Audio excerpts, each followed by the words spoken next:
Ngayon ka dito magpakita ng tarasa. Okay. Ngayong tarasa. Okay. Ngayong tarasa. Ngayon ka dito magpakita ng tarasa. Yes, yeah. Ngayong tarasa. Ngayong tarasa. Malaki-laki na sa mata ng iba pero sa paningin ko sakto lang. Kaya dindiin ko pa din na maigi kahit na pwede ko nasaktuhan. Sa dami ng gusto kong iparinig bago mailabas ginagastusan. Kasi di ko lang sila gusto masampulan. Sadyang ganito ko sila ampunan. Talagang kilatay ang busog pati mata. Napalabalagin na maging malas sa ikasa. Kadahain mo na sa bago kain na bigas. Nasa bago mumuko kapalay mo na bago kanin isa pa. Nasa puto na lahat ang mga bagay na gusto ko nakuha. Masanig na sa akin. Nasa puto rin ako na dapat ko bakit ako bakit ito na pa sa akin. Kaya kita mo sagad. Lagi ko magpalihab.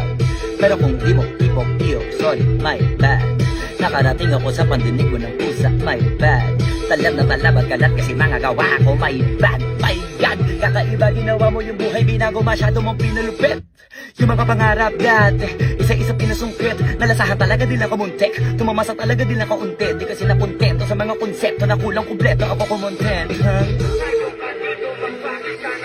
Kaya kita mo tiba-tiba, di ba di magi-bagi ba ibang iba? Pag tinabi mo ako sa iba't ibang bida-bida ilang di pa sila bago makalapit. Yung kabaliw ako bago malapit, tinawawala yung pagkamalupit. Yun ang mga di nila nababati, maaga nakapanik. Di sila lang kumasit, pero di nila alam kung paano ko na ituwid. Pinakabata pang natakot, maolas, kahirapan nila ba ng kaso nomat. Sinusulit na lahat bago matodas, kasi nga nakapatik, mahal ang oras.